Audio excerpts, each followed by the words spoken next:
이번 시간은 우리 개념 코드 수학하 73페이지 실전 코드 5번 앞에서 배웠던 내용하고 연결이 되는 응용 개념입니다. 계속 뭐 하고 있죠?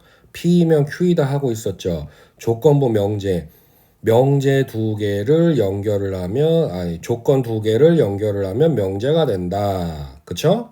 그리고 얘를 이렇게 뒤집으면 이 원래 명제 여기였다. 부정을 하고 뒤집기까지 하면 얘가 대우였다. 그쵸? 그 다음에 원래 명제와 대우 명제는 참과 거짓이 세트로 일치하더라. 이런 거 했었고요. 그 다음에 얘가 만약에 참이면 앞에 있는 조건을 충분 조건, 뒤에 있는 조건을 필요 조건, 화살표가 양쪽으로 성립하면 PQ는 서로에게 필요 충분 조건이 된다. 이런 내용을 공부를 했어요. 자, 그러면 요거를 이제 종합을 해서 첫 번째, P이면 Q이다가 참인지 거짓인지를 좀 쉽게 판별하는 방법. 그리고 만약에 이거를 판별을 했는데 이게 참이면 어떤 놈이 충분 조건이고 어떤 놈이 필요 조건인지 확인을 하는 방법을 실전에서 문제를 풀 때 구체적으로 어떤 식으로 푸는지에 대해서 정리를 할 거예요. 그러니까 새로운 개념은 아니고요. 문제가 예를 들어서 이렇게 나오니까 한번 연습을 해보자라고 하는 겁니다. 그러면 여기 예시가 나와 있어요. 다음 명제를 보면서 생각해보자. A, B는 실수래요. 정확히 얼마인지 몰라요. 근데 여기에 이렇게 나와 있습니다. A 곱하기 B가 0이면 A도 0이고 B도 0이다. 자, 그럼 이거를 보기 좋게 구분을 해보자고요.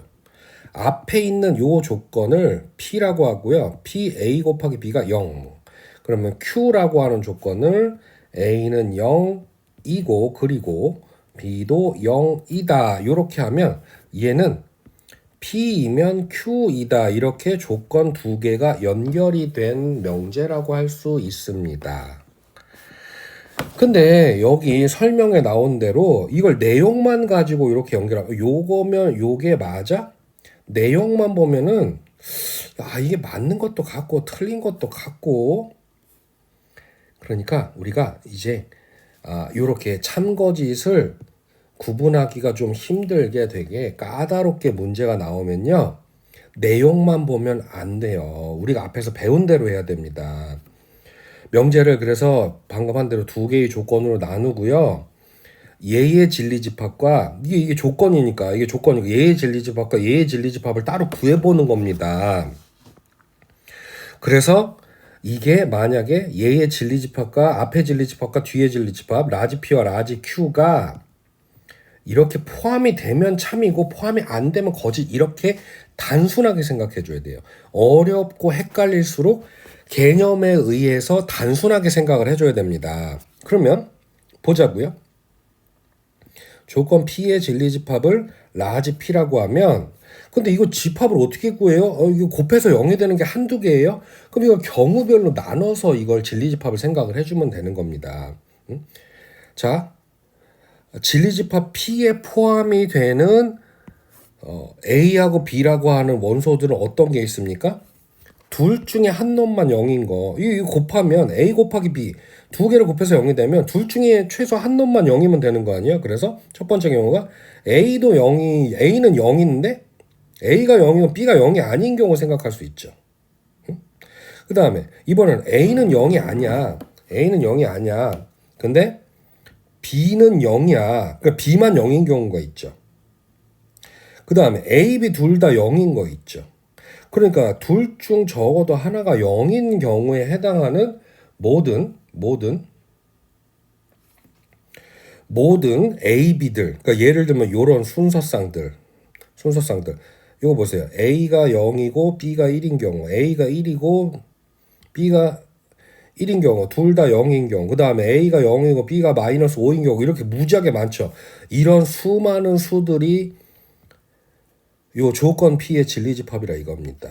그런데 조건 Q는 뭐예요? 여기 Q 여기 보세요. 여기 다시 보세요. A도 0이고 B도 0이고 A0, B0 이거 하나밖에 없어요. 그러니까 Q의 진리집합을 순서상으로 나타내면 0,0 하나밖에 없어요. 됐습니까? 됐습니까? 자, 그러면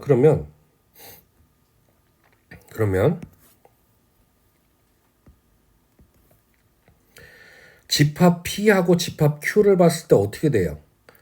이렇게 되죠. 근데 지금 여기서는 P이면 Q이다. 요게 참이냐 거짓이냐 이걸 확인하라고 했잖아요. 그러니까 P가 Q에 포함이 안 돼요. 거꾸로 되는 거죠. 그러니까 얘는 이 명제에는 뭐냐라고 하면 거짓이라고 하는 겁니다. 응? 됐죠? 됐죠? 그래서 야 이거 참이야 거짓이야 확인을 해봤는데 요거는 거짓이라고 확인을 하면 됩니다. 그러면 P이면 Q이야. P하고 Q에서 그럼 얘네는 이 P이면 Q이다가 거짓이니까 이게 거짓이니까 얘가 무슨 조건 얘기를 못 하는 거 아닐까?가 아니죠. 자, 방금 보세요.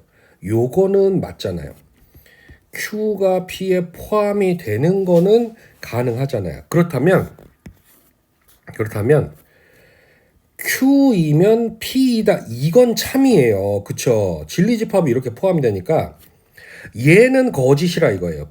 얘는 거짓이에요. 그런데 얘는 참입니다. 그러면 참인 상태에서 얘가 무슨 조건이지 얘가 무슨 조건이 구분을 해주는 게 필요 충분 조건을 구하는 핵심이 된다 이거예요. 그러면 자 보죠. Q는 무슨 조건이에요? 무슨 조건? 화살표가 나가니까 충분 조건입니다. 충분 조건. 말을 덧붙여 줘야 된다 그랬죠. 뭐이기 위한? P이기 위한. 그쵸? 그 다음에 P는 무슨 조건? 화살표를 맞으니까 필요 조건이라고 했어요. 뭐이기 위한? 말을 여기다 붙여주면 되죠. Q이기 위한. 됐습니까? 자, 그래서 여기를 P, 여기를 Q라고 했을 때 이렇게 말을 만들어서 얘가 틀렸다고 해서 PQ는 아무 조건도 아니에요 라고 얘기하는 게 아니고 이렇게 참이 되게 하는 요 조합을 찾아서 얘가 무슨 조건 이렇게 만들어 줄 수도 있다라는 거 알아두시면 됩니다.